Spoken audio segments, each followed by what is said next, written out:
코로나가 오기 전에 그 구정이나 추석 연휴와 이제 주일이 겹치면 주일 예배 참석 인원이 평상시와 비교할 때 3분의 2나 반 정도로 줄어듭니다. 우리 교회 교인들은 그 연휴나 명절에도 예배를 빠지지 않으려고 애쓰는 그런 편이신데 어쩔 수 없이 출석 인원이 평상시보다 크게 줄게 됩니다. 사역자 입장에서는 지속되던 영적인 흐름과 또 은혜가 이제 명절 연휴로 끊어지는 것 같아서 안타깝고, 다시 이전의 은혜로 회복이 되려면 2, 3주 정도 이렇게 걸리는 걸 보게 됩니다. 그런데 이 코로나가 닥친 이후부터는 명절에 한 번씩 겪는 일을 1년 이상 매주마다 겪고 있습니다. 교회가 영적으로 얼마나 약해질 수 있는 상황인지 모릅니다. 우리 교회 교인들도 이제 교회가 지금 위기 상황에 있다 이런 걸 느끼면서 많은 걱정을 하고 계십니다. 저와 개인적으로 이야기할 때도 고생이 많으시죠 이런 얘기를 자주 듣고, 또 대표 기도를 하는 분들이 사역자를 위해서 이렇게 더 다른 때보다 기도하는 것을 많이 듣게 됩니다. 시편 87편은 위기 상황에 있는 교회에 대한 약속의 말씀입니다. 이 시편의 배경은 그 유다 백성들이 바벨론 포로로부터 예루살렘으로 귀환을 해서 성전을 다시 건축하고 예루살렘 성벽을 다시 쌓는 그런 과정 후에 이제 이스라엘 백성들의 삶을 다룹니다. 외적으로 보면 모든 것이 다 잘 되고 회복된 것처럼 보입니다. 그런데 이 70년 만에 포로에서 돌아와서 유다 공동체를 다시 세웠기 때문에 여러 부분에서 약하고 허술했습니다. 주변 민족들이 외딴섬같이 홀로 있는 유다 백성들을 공격을 하고 또 비난을 하고 유혹을 했습니다. 그들은 경제적으로도 어려웠고 그들 안에 분열도 있었고 또 이방 풍속을 따라가는 사람들도 있었습니다. 유다 공동체는 이제 하나님의 교회라고 할 수 있는데 불완전하고 약하고 미래를 알 수 없는 그런 처지였습니다. 이런 상황이 있는 이 하나님의 교회에 시편 87편이 주어진 겁니다. 이 시편에서 하나님께서 교회를 얼마나 견고하게 지키시고 또 교회를 얼마나 영광되고 복되게 하는가 하는 것을 말씀합니다. 요즘 한국 교회와 우리 교회가 이렇게 약하고 또 불안하고 어려운 상황에 있다고 할 수 있습니다. 전에는 당연했던 예배와 찬양과 기도와 소모임을 하지 못하고 이 죽어가는 사람을 산소호흡기로 이렇게 겨우 연명하는 것처럼 교회가 지금 이렇게 명백을 유지하고 있지 않나 생각됩니다. 한국 교회를 더 약하게 만드는 것은 사회로부터 불신과 비난을 받고 있다는 겁니다. 평상시에 교회를 걱정하지 않던 사람들도 걱정할 정도로 교회가 심각한 위기에 처해 있습니다. 코로나가 언제 끝날지 모르는데 앞으로 교회가 어떻게 될까? 이런 상태로 계속 가면 교회가 어떻게 될까? 코로나가 끝나도 예전처럼 회복이 될 수 있을까? 교회와 멀어진 사람들이 다시 돌아올까? 이런 걱정들이, 염려들이 많은 겁니다. 그런데 이 시편 87편을 보면 이런 걱정과 두려움이 있는 우리에게 얼마나 소망과 확신과 담대함을 주는지 모릅니다. 시편 87편을 크게 이제 두 부분으로 나눌 수 있는데, 첫 번째 부분은 교회는 어떤 곳인가, 두 번째 부분은 교회의 역할은 무엇인가 하는 것을 다룹니다. 그런데 이 시편 87편을 보면 이 교회라는 말은 없어요. 시온, 또 성산, 하나님의 성이 나오는데 이런 것들은 이제 예루살렘 성을 가리켜요. 그런데 예루살렘 성이 신약 시대의 교회를 가리킵니다. 그래서 오늘 말씀은 교회라는 얘기는 없어요. 근데 다 교회를 가리키는 그런 말씀드립니다. 먼저 이 교회는 어떤 것인가 하는 것을 살펴보겠습니다. 1절에서 3절까지 우리 같이 한번 읽겠습니다. 그의 터전이 성산에 있으며 여호와께서 야곱의 모든 거처보다 시온의 문들을 사랑하시는도다. 하나님의 성이여 너를 가리켜 영광스럽다 말하는도다. 셀라. 여기 1절에 성산이 나오고 2절에 그 시온의 문들이 나오고 또 3절에 하나님의 성이 나오는데 한 가지를 가리키는데 하나님이 계시는 시온을 가리킵니다. 시온은 또 예루살렘 성을 가리킨다고 할 수 있습니다. 1절을 다시 보면 그의 터전이 성산에 있다고 하는데 여기서 그의 터전은 하나님의 터전을 말하고 이 터전이라고 하는 것은 기초 또는 기반을 가리킵니다. 이 성산은 이제 그 한자어인데 성산은 거룩한 산을 이제 말하는데 그 예루살렘 성이 세워져 있는 곳을 말합니다. 여러분 예루살렘 성이 이렇게 지대가 높아요. 이렇게 높은 산 위에 이제 세워졌다고 할 수 있습니다. 그래서 이 하나님의 터전이 이제 거룩한 산, 곧 이제 예루살렘 성에 있다는 겁니다. 이 하나님의 터전이 거룩한 산, 곧 예루살렘 성에 있다고 것은 하나님이 이제 예루살렘 성에 거하시면서 그곳에서 모든 일을 시작하시고 주도하시는 것을 말합니다. 그러니까 하나님의 터전이 예루살렘 성에 있다. 하나님은 이제 거기에 이제 본거지를 정하고 거기서 모든 일을 시작하고 거기서 모든 일을 이제 주도하신다는 거죠. 이 터전을 둔다는 것은 이제 예를 들어서 이 글로벌 기업들이 본사를 어디에 두느냐 하는 것과 비슷합니다. 이 본사가 있는 곳에서 새로운 프로젝트가 시작이 되고 또 그곳에서부터 모든 일이 시작되죠. 이 본사가 있는 지역에 사는 사람들은 혜택을 많이 본다고 할 수가 있습니다. 일단 세금도 많이 내고 또 이제 여러 가지 이 본사가 큰 어떤 회사에 본사가 있으면 어쨌든 그 지역 경제가 살아나면서 혜택을 사람들이 보게 됩니다. 이 삼성 회장이 이제 유죄 판결을 받고 감옥에 이제 가는 일이 생기니까 삼성 본사를 다른 나라로 옮기는 건 아닌가 이런 말들이 이제 나오고 있어요. 만약에 그런 일이 일어나면 삼성으로 인해서 우리나라가 이제 많은 혜택을 보고 있는데 그 혜택이 이제 줄어들 수도 있는 겁니다. 하나님의 터전이 성산, 곧 예루살렘의 성에 있으니까 가장 큰 혜택을 보는 사람들은 유다 백성들입니다. 바벨론 풀에서 돌아온 유다 백성들이 이제 주위 민족들로부터 공격을 받고 비난을 받고 또 그들 자체적으로도 막 분열이 되어 있고 약한 상태에 있지만 하나님이 그들과 이제 함께 하시니까 부족한 것이 없고 두려울 것도 없고 염려할 것도 없는 겁니다. 그러니까 이 유다 공동체가 이제 교회죠. 하나님의 교회죠. 근데 하나님이 이 교회에 터전을 두는 거예요. 유다 공동체에 딱 터전을 두는 거예요. 그러니까 너무나도 안전한 거예요. 확실한 겁니다. 너무나도 강한 거예요.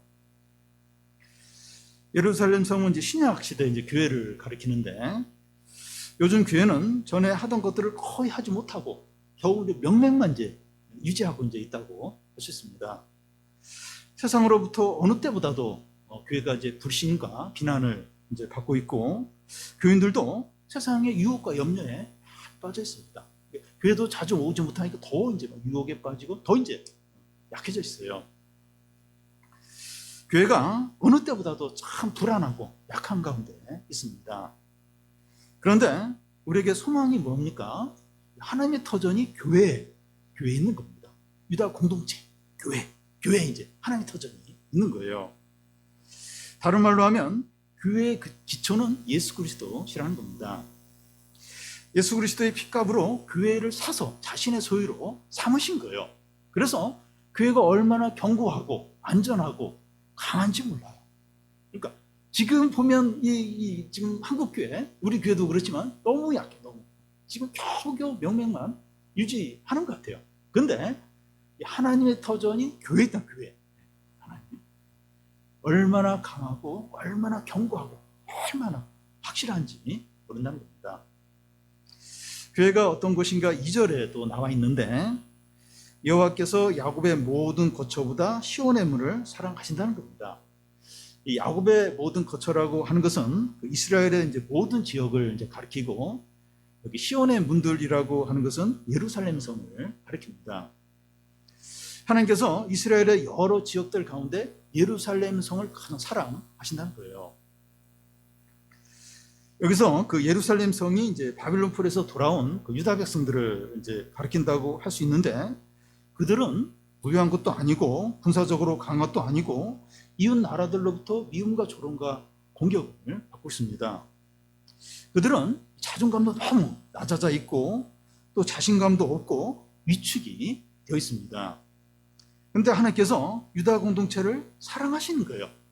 사랑하시는 겁니다. 그들을 아끼고 귀하게 여기시는 거예요. 바벨론 포로에 돌아와서 유다 백성들은 지금 굉장히 위축이 돼 있어요. 막 주위 사람들, 주위 민족들로부터 막 비난도 받고 또 뭐 경제적으로도 어렵고. 근데 하나님이 유다 공동체를 사랑하시는 거예요. 사랑하시는 겁니다. 이제 유다 공동체는 오늘날 이제 교회를 이제 가리킨다고 할 수 있는데 요즘 교회는 감염자가 나오면 또 교회야, 또 교회냐 이러면서 또 사회로부터 비난과 또 이제 미움을 받고 그러니까 막 너무 이제 이렇게 위축이 이제 되어 있죠. 우리도 이제 이런 말을 들을 때 우리 자신도 이제 교회를 다니지만 교회 다니는 것이 부끄럽다 이렇게 그게 이제 이렇게 순간적으로 느껴질 때가 있습니다. 세상 사람들이 교회를 다 비난하고 우리 자신도 교회를 부끄럽게 여길 수 있지만 하나님은 이 교회를 사랑하십니다. 교회가 비난받는 이유가 우리가 잘못하고 이제 죄 때문인데 그래도 하나님은 교회를 너무나 아끼세요. 사랑합니다. 그렇다면 우리도 교회를 사랑해야 돼요. 요즘에는 뭐 내가 교회 다닌다, 뭐 예수 믿어 이런 얘기를 이렇게 전에도 뭐 이렇게 그렇게 쉽게 하는 건 쉽지 않았지만 지금은 더더욱 그래요. 그래서 막 교회 다니는 게 약간 부끄러울 수 있고 교회 들어오는 게 약간 남 눈치 볼 수 있고 혹시 그럴지 모르는데 하나님이 교회를 사랑하세요. 유다 공동체는 참 별 볼일 없어요. 너무 약해요. 근데 유다 공동체를 사랑하시는 거예요. 지금도 뭐 세상이 무슨 얘기를 하더라도 하나님은 교회를 사랑하세요. 우리도 교회를 사랑해요. 세상이 뭐라 그러든지 이 교회를 사랑해야 되죠. 교회가 어떤 것인가 또 3절에 보면 하나님의 성이여 너를 가리켜 영광스럽다 말한다는 겁니다. 여기서 이 하나님의 성은 예루살렘 성을 가리킵니다. 예루살렘 성이 영광스럽다는 거예요. 여기 3절 끝에 보면 이 말한도다 하는데 선포하는 것을 말해요. 고백하듯이 찬양하며 이렇게 선포하는 겁니다. 하나님의 성 예루살렘이여 영광스럽다 하면서 선포하는 거예요. 굉장히 이렇게 막 감탄하면서 하나님의 성 예루살렘이여 영광스럽다 이러면서 막 감격하면서 막 이제 선포를 이제 하는 겁니다. 바벨론 풀에서 귀환한 유다 백성들이 예루살렘 성을 다시 이제 재건했을 때 그 70년 전 솔로몬 성전을 본 노인들이 그 초라한 성전을 보면서 막 통곡을 해요. 원래 하나님의 성전이 저런 모습이 아니었는데 하면서 저게 뭔고 하면서 막 그렇게 막 그렇게 애통하면서 이제 슬퍼하는 겁니다. 그때 학개 선지자가 외치기를 이 성전의 나중 영광이 이전 영광보다 크리라. 지금 이 초라한 성전이 그 솔로몬 그 70년 전 그 성전보다 훨씬 더 영광스럽게 이제 된다는 거죠. 교회가 이 세상적인 시각으로 보면 보잘것도 없고 가난하고 미련하게 보일 수 있습니다. 물론 일부 교회가 이제 비상식적으로 이제 방역 수칙을 지키지 않아서 이웃들에게 피해를 준 것은 잘못한 거죠. 그런데 교회가 추구하고 중요하게 여기는 것을 세상은 이해하지 못합니다. 이해하지 못하니까 오해를 해요. 또 불신하고 혐오스럽게 여기기까지 하는 겁니다.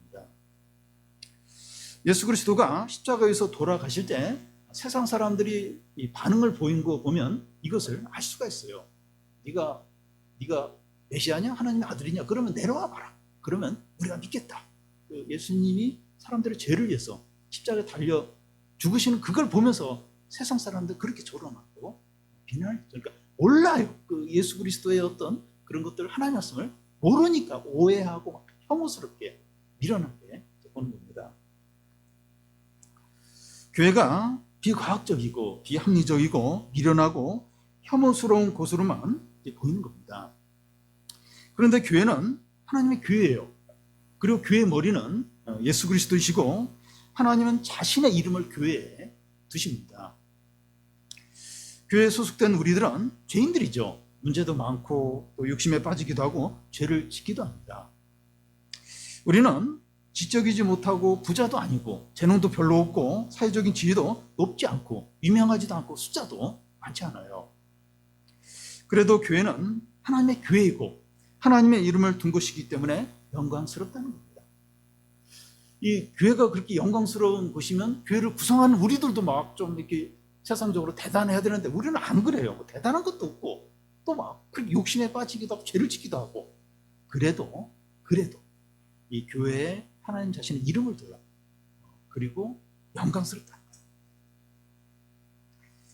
하나님은 노벨상 수상자들의 모임이나 또 글로벌 CEO들의 모임이나 유명 연예인들의 모임이나 또 재산 상위 1% 부자들의 모임을 보면서 영광스럽다 이렇게 말씀하지 않고 보잘것도 없고 우리같이 약하고 또 엘리베이터도 없는 그런 건물에 모이고 숫자도 별로 안 되는데 예수 이름으로 모인 우리의 모임 공동체를 보시면서 영광스럽다 하십니다. 교회가 어떤 곳인지 한마디로 이렇게 정리를 해보면 하나님께서 자신의 터전을 두신 곳이고 자기의 피를 흘려서 살 정도로 너무나 사랑스러운 곳이고 영광스러운 곳입니다. 세상 사람들의 반응과 상관없이 또 우리의 상태와 상관없이 하나님께 속해 있고 하나님께 전적으로 달려있는 곳입니다. 우리 자신이 교회 소속이 되어 있고 교회 일부라는 것이 얼마나 복되고 영광되고 감사한지 모릅니다. 외적인 거나 또 우리 자신의 연약함만 보면 막 교회가 부끄럽고 막 뉴스에서 교회 언급될 때는 또 막 이렇게 막 부끄럽고 그런데 그렇지 않아요.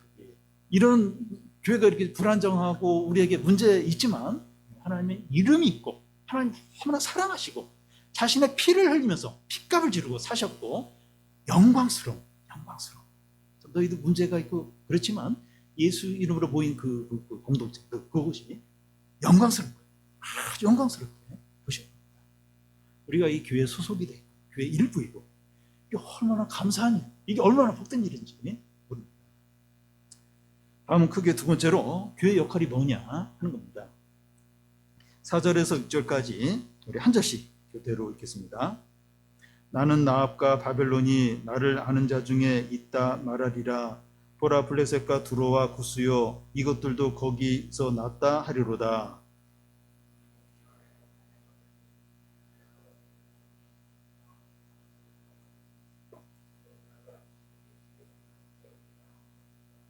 여호와께서 민족들을 등록하실 때에는 그 수를 세시며 이 사람이 거기서 났다 하시리로다. 셀라. 4절, 5절, 6절에 공통적으로 나오는 말이 거기서 났다 하는 말인데 다시 태어나는 것, 거듭나는 것을 말합니다. 교회의 가장 중요한 역할은 사람들을 거듭나게 하는 것, 곧 영혼 구원입니다. 교회가 어떤 사람들을 이제 거듭나게 하는지 살펴보면 먼저 4절에 나는 나압과 바벨론이 나를 아는 자 중에 있다 말하리라. 보라 블레셋과 두로와 구스요 이것들도 거기서 났다 한다 하는 겁니다. 여기서 이제 나는 그 4절에 나는 그 앞에 보면 여호와께서 말씀하시기를 하는 말이 이제 생략이 되어 있는데 그래서 나는은 하나님을 가리켜요. 그리고 여기 나압이 나오는데 그 여호수아서에 나오는 기생 나압을 말하는 것이 아니라 바다의 전설적인 짐승을 말하는데 애굽의 별명입니다. 그래서 여기 나압은 애굽을 가리킵니다. 애굽은 이스라엘 백성을 노예로 삼아서 잔인하게 학대한 나라이고 바벨론은 이스라엘을 학살하고 또 망하게 하고 포로로 끌려간 나라입니다. 하나님께서 애굽과 바벨론이 나를 아는 자 중에 있다 말한다고 하는데 여기 안다 하는 그 말은 호세아서 2장 20절에 나오는 진실함으로 내게 장가 들리니 내가 여호와를 알리라 하는데 이 알리라 하는 말과 같은 의미입니다. 호세아서에서 하나님께서 이스라엘 백성들을 아는 것은 부부관계에서 아는 것을 말하는데 특별하고 인격적이고 또 헌신적인 관계에서 아는 것을 이제 말합니다. 그런데 하나님께서 애국 사람들과 이 바벨론 사람을 아는 것이 하나님께서 이스라엘 백성들을 아는 것처럼 안다는 겁니다. 이게 무슨 말인가 하면 하나님께서 애국 사람들과 바벨론 사람을 하나님의 백성으로 삼겠다는 거예요. 그러니까 지금 안다 하는데 하나님 이스라엘 백성들을 아는 것처럼 이제 안다는 거예요. 그러니까 하나님 이스라엘 백성들 관계는 하나님 백성이 그런 관계죠. 근데 애국 사람, 바벨론 사람을 내가 안다. 이게 이제 하나님 이스라엘 백성들을 아는 것처럼 이렇게 안다는 거예요. 그러니까 바벨론 사람이나 애국 사람들을 하나님의 백성으로 삼겠다는 겁니다. 더 나가서 어떤 사람들도 거듭나게 됩니까? 4절 중간에 보면 블레셋과 두로와 구스가 이제 나오는데, 이 블레셋은 이스라엘과 이웃 나라에 있으면서 그렇게 이스라엘을 괴롭히고 고통을 준 나라이고, 두로는 무역을 많이 해서 아주 부유하고 교만하고 또 우상숭배에 빠진 나라이고, 구스는 이제 에티오피아를 가리키는데 이스라엘과 가장 먼 거리에 있는 그 나라를 이제 말합니다. 그런데 이제 4절 끝에 보면 블레셋 사람들과 두로 사람들과 구스 사람들이 거기서 났다는 거예요. 이 거기는 이제 시온을 말하고 예루살렘 성을 가리킵니다. 그들이 시온 곧 예루살렘 성에서 거듭났다는 거예요. 그들 블레셋 사람, 또 두로 사람, 그리고 또 이디오피아, 이 구스 사람들이 거듭났다는 거예요.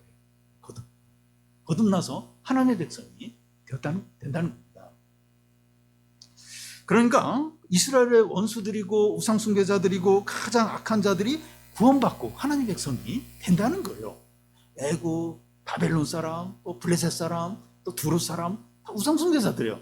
또 그리고 이스라엘과 원수가 악한 자들인데 그들이 다 거듭나서 하나님의 백성이 된다는 겁니다. 기독교 역사를 보면 이런 놀라운 일들을 얼마든지 찾아볼 수 있습니다. 바울 자신이 기독교를 대적하는 자였죠.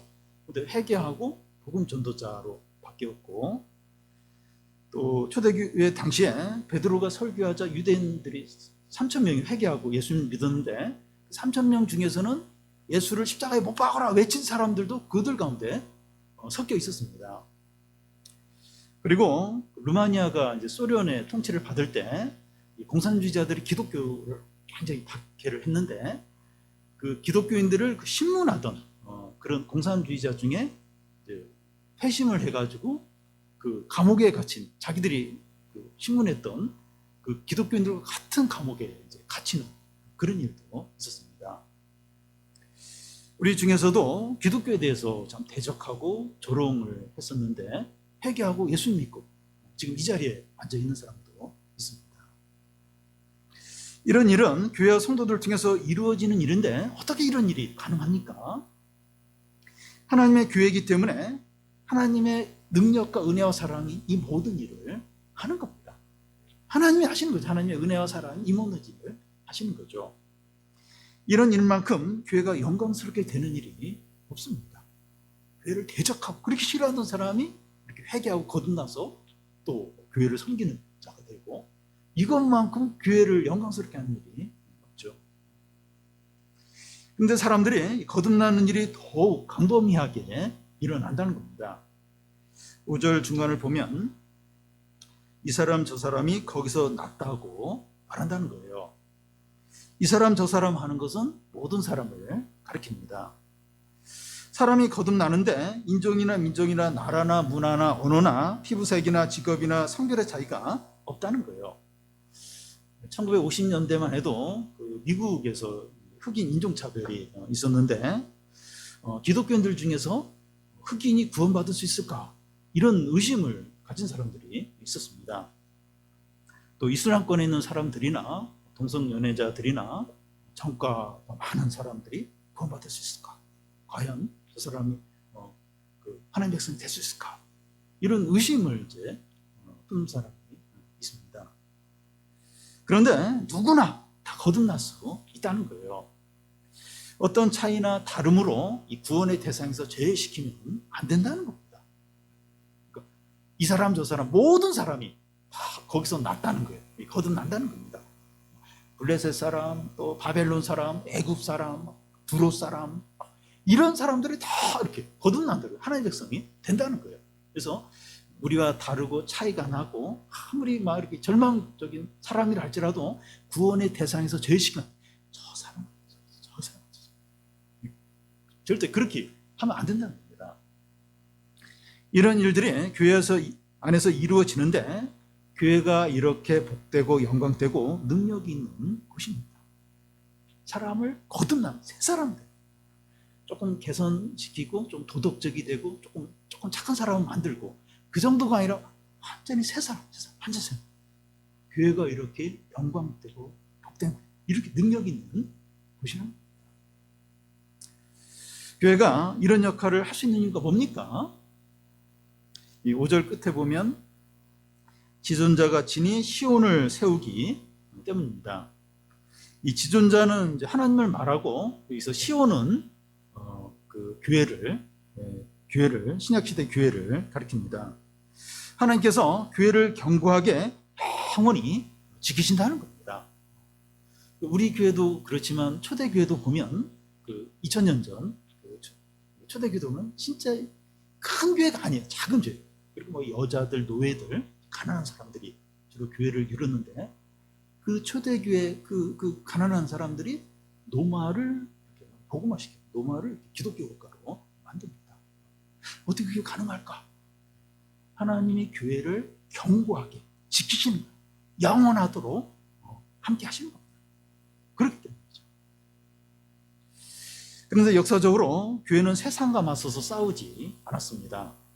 때리면 맞아요. 빼앗으면 빼앗기고 또 이렇게 모함하면 모함을 당하고 죽이면 죽었습니다. 그래서 지상에서 벌써 없어져야 할 것이 교회인데 교회가 계속 유지되는 이유는 교회가 사람에게 달려있지 않고 하나님께 달려있기 때문입니다. 만약에 교회가 사람의 재능이나 또 경제력이나 정치, 이렇게 어떤 정치권과 연결이 되어서 거기에 달려 있었다면 벌써 없어지고 사라졌을 겁니다. 사도행전에 베드로와 요한이 걷지 못하는 그리고 구걸하는 장애인에게 내게는 은과 금이 없지만 나사렛 예수 이름으로 명하노니 일어나 걸으라 이렇게 한 것처럼 교회는 이렇게 외치합니다. 나사렛 예수의 이름에 교회의 능력과 영광과 구원이 있는 것이죠. 우리 교회의 능력과 영광과 풍성함은 사람들의 재능이나 재정이나 화려한 프로그램에 있는 것이 아니라 하나님의 말씀과 성령의 역사와 간절한 기도에 달려 있습니다. 그리고 이 하나님의 거듭남이 얼마나 철저하게 이루어졌는지 모릅니다. 6절을 다시 보면 여호와께서 민족들을 등록하실 때 그 수를 세시며 이 사람이 거기서 났다 하신다는 겁니다. 선거를 할 때 이 투표장에 가면 한 사람 한 사람 다 확인하고 등록한 후에 투표용지를 나눠주면서 투표를 하게 됩니다. 한 사람이 2번 하거나 다른 사람을 대신해서 투표할 수 없습니다. 하나님께서 사람들을 구원하시는데도 그렇게 철저하게 하신다는 거예요. 하나님께서 사람들을 구원할 때도 각 사람을 등록을 하는 것처럼 숫자를 세면서 한 사람씩 거듭나게 하신다는 겁니다. 도매금이나 단체로 거듭나게 하시지 않는다는 거예요. 예를 들어서 영국은 기독교의 그런 오랜 전통이 있으니까 다 구원받고 북한 사람들은 구원을 못 받고 주기쁨교회는 다 구원을 받고 또 다른 교회는 반 정도만 구원을 하고 김씨 가족은 다 구원을 하고 이씨 가족은 구원 못 받고 이런 식으로 이렇게 하지 않는다는 겁니다. 예수께서 말씀하시기를 2 여인이 맷돌을 가는데 한 사람은 하늘로 올려지고 한 사람은 버림을 받고 2 사람이 같이 잠을 자는데 한 사람은 위로 들림을 받고 한 사람은 버림을 받는다고 하셨습니다. 구원은 철저히 개인적인 믿음에 따라서 결정됩니다. 교회 안에서나 소모임 안에서나 가족 안에서나 친구들 가운데서 개별적으로 이루어집니다. 그래서 나에게 구원받을 만한 믿음이 있는가? 오늘 밤에 주님 앞에 설 때 내가 구원받을 만한 그런 믿음이 있는가 하는 것을 돌아봐야 돼요. 철저히. 보십시오. 이렇게 등록하는데 사람 수를 세가면서 한다는 거예요. 이게. 그렇게 한다는 겁니다. 그러니까 세상에서도 투표하는데도 그래 대강 안 돼요. 한 사람이 2번, 어머니 거 대신 내가 2번 이렇게 막 이렇게 투표, 그게 안 돼. 그러면 다 부정 바로 걸리게 됩니다. 하나님 앞에서 더더욱 철저히 나에게 진짜 살아있는 믿음입니다. 오늘 밤이라도 어떻게 될지 몰라요. 내일 어떻게 될지 몰라요. 일주일에 어떻게 될지 몰라요. 모릅니다. 그때 주님 앞에 섰을 때 내 믿음이 구원받을 만한 믿음일까?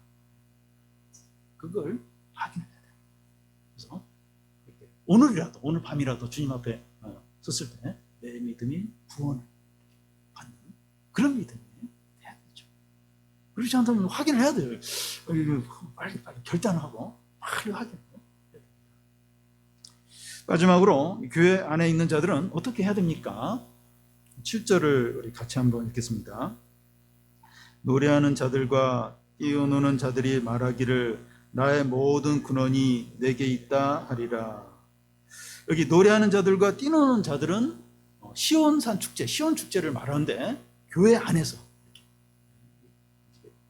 뛰어노는, 기뻐하는 자를 가리킵니다. 악기를 연주하고 노래하고 춤을 추면서 찬양하고 감사하고 영광을 돌리는 겁니다. 이런 모습을 어디서 볼 수 있습니까? 사도행전 앞부분에 보면 초대교회 성도들이 많이 모여서 기쁨이 충만하여 찬양하고 예배하고 떡을 떼면서 교제를 하더라, 이런 말씀이 나옵니다. 이렇게 하는 것이 성도들이 교회에 모여서 해야 할 일들이죠. 성도들이 모여서 뭐하나? 같이 찬양하고 기뻐하고 예배드리고 기도하면서 교제하고 하는 거죠. 이게 성도들이 교회에서 함께 모여서 해야 할 일들이죠. 요즘 우리는 찬양도 한 곡 이상 못해요.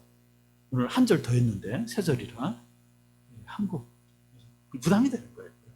못합니다. 우리가 제한된 가운데 예배를 드리고 찬양을 하지만 우리 마음이 뜨거워야 돼요. 간절해야 돼요.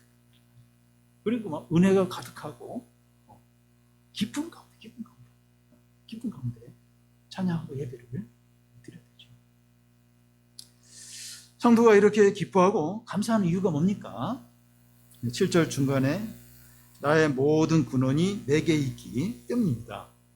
여기서 내게, 너에게 하는 것은 시온, 곧 교회를 말합니다.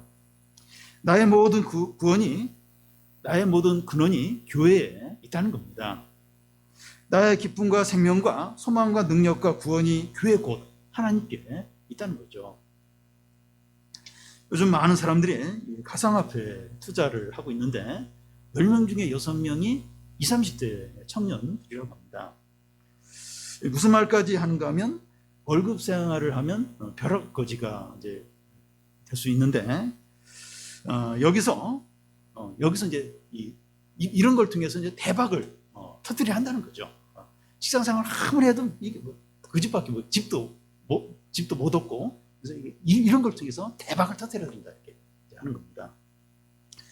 많은 청년들이 자신의 안정과 미래와 행복이 가상화폐나 주식이나 부동산 투자에서 대박을 터뜨리는 데 있다고 믿고 있습니다. 꼭 이런 건 아니더라도 취업이나 성공이나 세상적인 것에 우리의 모든 것이 달려있다, 그렇게 믿습니다. 그러니까 이 가상화폐에 대한 열풍이 얼마나 이제 센가 하면 코스피가 하루에 거래량이 한 15조 정도 되는데 가상화폐로 거래되는 양이 17조. 그러니까 이 코스피 정상적인 이것보다 훨씬 더 가상화폐로 오고 가는 돈이 이제 훨씬 더 많은 겁니다. 근데 여러분도 듣다시피 이 가상화폐는 언제 반토막 날지 모르고 언제 사라질지 모르는 거예요. 그런데도 엄청난 거기 투자를 이제 하고 있습니다. 하는 사람들이 하는 얘기가 뭔가 하면 불하는데 왜 하냐고, 더 큰 바보가 있기 때문에 한다는 거예요. 나도 이제 바보같이 지금 투자를 하고 있는데 더 큰 바보가 이제 이걸 살 거기 때문에 그 더 큰 바보를 기대하면서 나는 지금 바보처럼 지금 투자를 한다는 거죠. 여러분 한번 생각해 보십시오. 그러니까 전문가들이 다 그런 이야기예요. 이건 허상이 언제든지 폭락할 수 있다는 거예요. 근데 20, 30대 청년들이 빚을 내서 지금 거기에 이제 투자를 하고 있는 거예요. 물론 이제 취업도 안 되고 어려우니까 그렇게 하는데 이게 언제 어떻게 사라질지 몰라요. 근데 이 사회, 이 나라의 그 허리에 해당하는 20, 30대가 그 자신의 어떤 모든 걸 이 가상화폐 언제 사라질지 모르는 거기에 투자를 하는 거예요. 이게 이제 어느 날 이제 이게 폭락을 하고 깨질 때 20, 30대 청년들이 이제 신용불량자, 이제 빚쟁이가 되는 겁니다. 이 나라가 어떻게 될지, 앞으로 어떻게 될지. 근데 이 가상화폐만 그런 것이 아니라 사실 뭐 부동산이나 주식이나 눈에 보이는 모든 게 본질적으로 보면 다 이렇게 허상이죠, 허상. 풀의 꽃이죠. 이게 언제 어떻게 될지 모릅니다. 그런데 대부분의 모든 사람들이 거기에 자신의 모든 걸 달 겁니다. 여기에 내 행복과 미래와 구원과 나의 모든 것이 거기에 달려있다는 겁니다. 얼마나 사람들이 바보스럽고 미련하고 얼마나 허탄한 삶을 사는지 모릅니다. 그런데 우리는 우리의 모든 것을 하나님의 말씀과 은혜에 두고 있습니다. 여러분, 이것만큼 하나님의 은혜와 말씀과 하나님의 능력과 이것만큼 참되고 영원하고 확실한 게 있습니까? 물론 이제 안 보여요. 하나님 말씀도 가상화폐 일종 아니야? 안 보이잖아. 그렇습니까?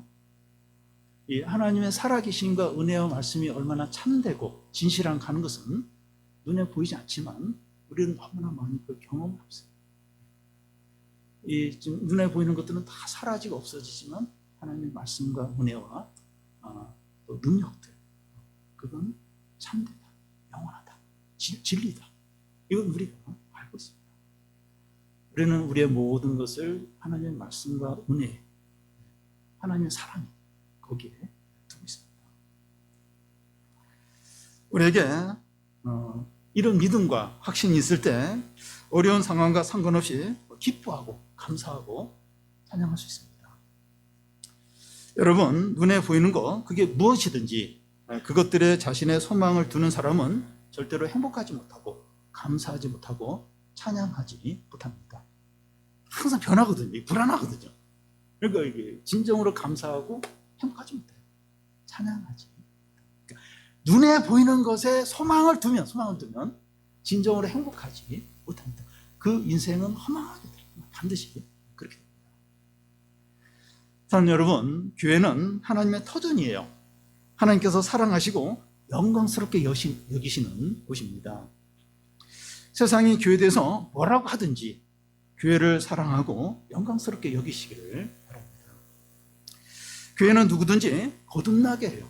여러분, 이런 곳이 있습니까? 어디 가면 사람이 거듭나고 새 사람이 될 수 있습니까? 참 이렇게 세상이 비웃는, 참 이렇게 뭔가 이렇게 세상에서 내세울 것도 없는, 너무 평범하다 못해 참 이렇게 약간 뒤떨어지는 것 같은 그런 사람들의 모임, 이 공동체, 그 교회 여기에 이제 사람을 진정으로 변화시키고 구원하고 살리는 그게 있는 거예요. 누구든지 블레셋, 또 바벨론, 애굽, 두로, 홍감, 절대로 변하지 못하는 그런 사람들이 이곳에 와서 변화되는 거예요. 새 사람이 되는 겁니다. 이것이 가능한 이유가 하나님의 은혜와 능력이 교회를 지키고 돌보시기 때문입니다. 사람이라는 상황을 바라보지 마세요. 또 이 소문이나 사람들이 하는 말을 다 듣지 마십시오. 그걸 고지고대로 다 듣고 그것대로 그렇게 하지 마십시오. 교회의 머리 되시고 주인 되신 주님을 바라보시기를 바랍니다. 하나님의 교회 곧 하나님의 말씀과 은혜, 우리의 모든 것을 맡김으로 항상 기뻐하고 감사하고 찬양하시기를